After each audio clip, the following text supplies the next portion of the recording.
1922년 이집트 왕가의 계곡. 3000년 동안 아무도 열지 못했던 한 무덤이 열립니다. 그리고 그 순간부터 사람들은 속삭이기 시작합니다. 무덤을 연 자들은 모두 죽을 것이다. 오늘 이야기할 주제 투탕카멘의 저주. 이 저주는 정말로 존재했을까요? 투탕카멘은 어떤 왕이었을까? 이 왕은 살아있을 때 거의 아무도 주목하지 않았습니다. 투탕카멘이 왕이 된 나이.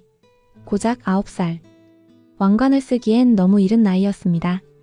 나라를 움직인 건 재상과 장군 어른들이었죠.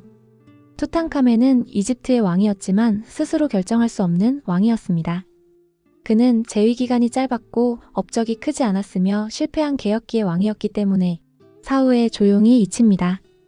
투탕카멘은 죽은 뒤에도 중요하지 않은 왕이었습니다. 그런데 왜 지금은 가장 유명할까? 이유는 단 하나.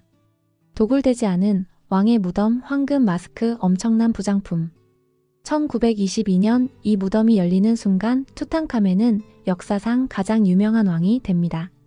왕의 위대함이 아니라 발견의 충격이 그를 전설로 만든 겁니다. 투탕카멘의 무덤 발견. 왕가의 계곡은 이집트 파라오들이 잠든 곳입니다. 하지만 20세기 초 이곳은 이미 수백 년 동안 도굴당했고 수십 년 동안 발굴되었으며 유명한 왕들의 무덤은 대부분 발견된 상태였습니다. 학자들은 단정했습니다. 이제 남은 건 없다. 영국 고고학자 하워드 카터는 확신합니다. 왕의 무덤은 아직 어딘가에 있다. 1922년 11월 4일 작업 도중 노동자 한 명이 모래 속에서 돌로 된 계단 하나를 발견합니다. 계단 아래에는 봉인된 문이 있었습니다. 고고학 역사상 가장 극적인 발견이었죠. 이 무덤은 도굴되지 않은 거의 유일한 왕릉이었습니다. 하지만 이 위대한 발견 뒤에 곧 이상한 소문이 퍼지기 시작합니다. 저주의 시작. 첫 번째 죽음. 무덤 후원자였던 카나번경. 무덤이 공식 개방된 지 불과 몇 달 뒤 그는 모기에 물린 상처가 악화되어 갑작스럽게 사망합니다. 그날 밤 카이로 전역에 불이 꺼지고 그에게도 동시에 죽었다는 이야기가 퍼집니다. 사람들은 말합니다. 왕의 저주가 시작됐다. 그 후 수년간 발굴 관계자, 방문객, 관련 인사들 중 일부가 병이나 사고로 사망합니다. 당시 신문들은 이 죽음들을 하나로 묶습니다. 투탕카멘의 저주.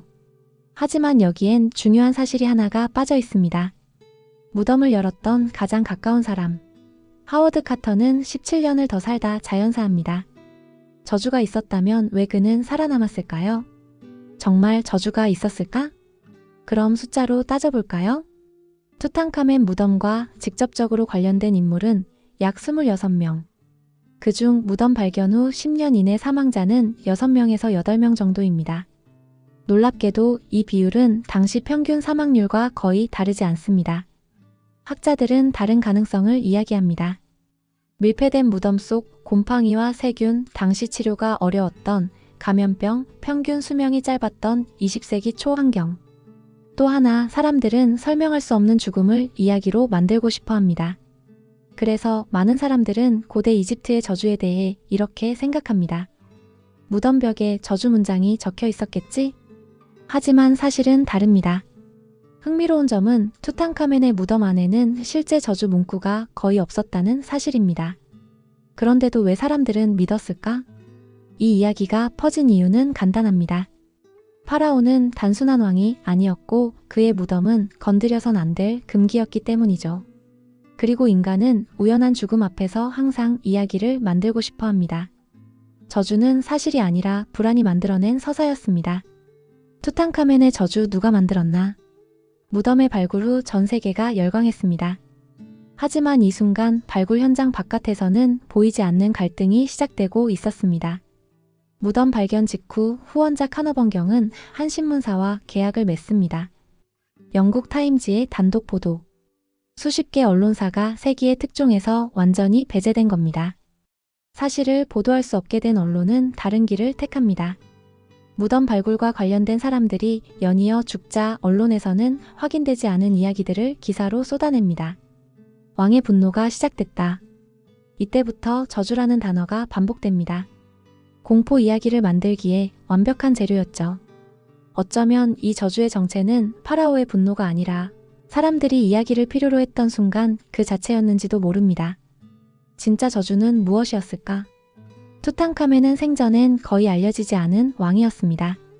하지만 죽은 뒤 세계에서 가장 유명한 파라오가 되었죠. 무덤은 열렸고 시신은 전시되었고 이름은 소비되었습니다. 어쩌면 투탕카멘의 진짜 저주는 죽어서도 결코 쉴 수 없게 된 운명 그 자체였는지도 모릅니다. 이 무덤은 3000년이 지난 지금까지도 우리를 멈춰 세우고 묻게 만듭니다. 과거를 건드리는 순간 우리는 무엇을 깨우는 걸까?